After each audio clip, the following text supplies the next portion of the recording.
Before we begin today's episode of The Grey Cinderella, we have a message from our sponsor, Hughes Aviation.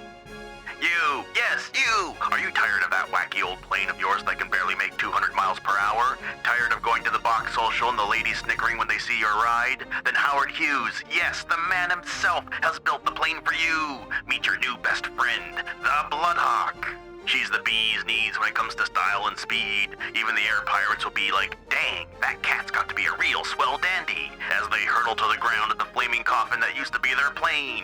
So stay tuned after our feature presentation to learn more on tonight's episode of Max Lord.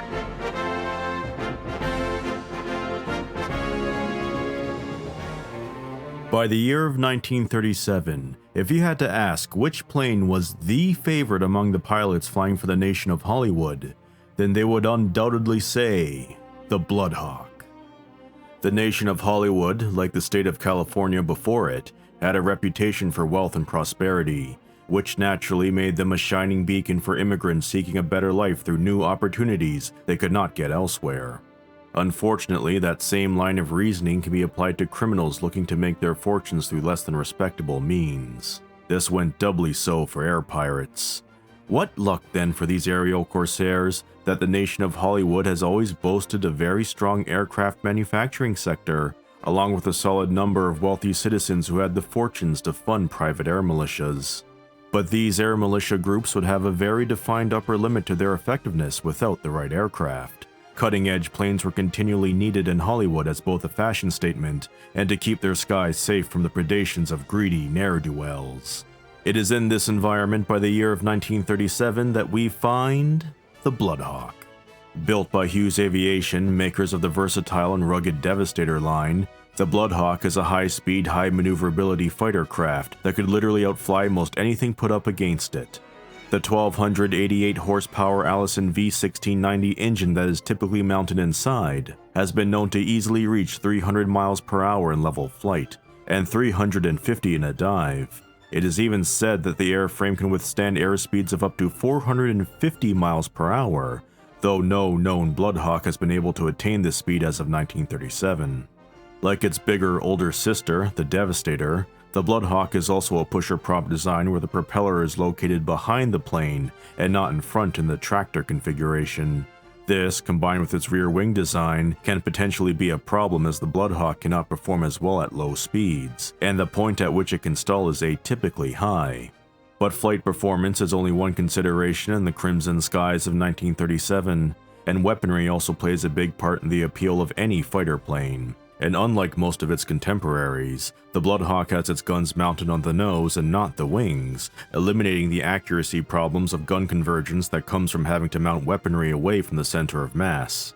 As for what said guns are, the factory configuration includes 2 Browning 30 caliber machine guns and 2 40 caliber machine guns, also from Browning. While technically they don't seem that impressive to a pilot at first, such attitudes change rather quickly in a dogfight when that same pilot realizes that their shots can have a much higher chance to hit their target versus most other enemy planes using wing-mounted guns. Rockets and bombs can also be outfitted on any of the 4 double attachment pylons located on the underside of the wings, the main limitation of course being weight, as no plane will be taking off if its engine power and aerodynamics can't overcome a pilot's most long-lived and invincible enemy: gravity. However, like with practically every warplane flying the skies of North America, Bloodhawks are designed to be highly customizable. The technical specs given here are the factory standard, but armor plating can be increased or decreased, the guns swapped for smaller variants, or even be replaced with one big 70 caliber cannon for the more ostentatious pilots of 1937. This modularity also extends to the engine as well, and the Bloodhawk was one of the first planes to be seen outfitted with the nitro booster, which allows for the Bloodhawk to achieve speeds that would make any pilot envious. But again, like with the rockets and bombs, how far one wishes to take the customization of their own Bloodhawk is limited by weight and money. With this potent combination of flight performance, gun precision, and sleek aerodynamic design, it's no wonder why the elite pilots of the Hollywood Knights use this plane as the backbone of their air militia. And even beyond the borders of Hollywood, amongst the nations of the fractured states of America, the Bloodhawk is considered one of the best fighters on the continent. This reputation is backed by the founder of Hughes Aviation, Howard Hughes himself, who pilots his own personal Bloodhawk and can on occasion be seen flying with the Hollywood Knights. Not only that, Hughes is a confirmed ace with 17 kills and 1 shared Zeppelin kill. So him choosing the Bloodhawk is not just him advertising the wonders of Hughes Aviation to the world, well, okay, maybe a little, but is also an endorsement from an ace pilot for a state-of-the-art fighter craft. Blake Aviation Security also uses this fighter extensively in their squadrons located all across the nation-states of North America, with perhaps their most prevalent usage being, expectedly, the nation of Hollywood. And for an organization that needs the best to ensure the safety of their clients in the sky, it's no wonder why the Bloodhawk fits so naturally with Paladin Blake's best. Blake's Bloodhawks can often be seen clashing with the Hollywood-based Monterey Sharks, a tenacious pirate band that often raids the West Coast with annoying frequency.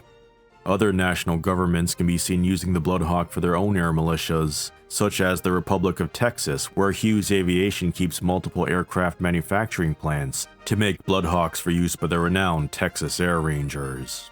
Then there's the nation of Dixie, who, unlike Hughes' aforementioned clients, have no actual agreement with Hughes Aviation to use and/or manufacture the Bloodhawk. Instead, the cutting-edge fighter craft came into Dixie's hands through an age-old tradition: thievery. Dixie's 1st Georgia Air Militia captured a shipment of the planes en route to a Hughes client in Empire State in November of 1936. While most of the Bloodhawks entered service for Dixie, at least one was co-opted by the nation's own aircraft manufacturer, the Bell Aircraft Corporation, presumably so that they can build their own Dixie-equivalent Bloodhawks in the future. Of course, Howard Hughes could not let this stand, and proceeded to openly challenge the Bell Aircraft Corporation legally in the courts of Dixie. This was an unprecedented move, as there were strict policies in place to protect Dixie-based companies like Bell from lawsuits of this type from organizations outside of the nation-state. However, Hughes was able to circumvent this entirely by purchasing a glider manufacturing plant in Dixie, which in turn gave him the status of a Dixie corporation and the effective legal standing to challenge Bell. Unfortunately, as of 1937, the case is still ongoing, with Bell entering into an agreement with another aircraft manufacturer, Messerschmitt General Motors, to fund Bell's legal defense in exchange for access to their Bloodhawk research. Trouble also lies just across the Atlantic Ocean for the Bloodhawks and their cutting-edge performance: the Rolls-Royce PZ-1 Phantasm, a heavy fighter that has superior armor, weapons, and comparable speed to that of Hughes' flagship fighter. The only edge the Bloodhawk has against the Phantasm is its superior maneuverability. The debut of this miracle plane has caused a mild panic in Hughes Aviation, and development of the Bloodhawk Mark II has been accelerated by 1937. But through challenge there is growth, and if we look at Hughes Aviation and their development of their infamous Devastator line of fighter planes, then who knows what exciting aerobatic achievements the Bloodhawk Mark II will be able to perform in the future.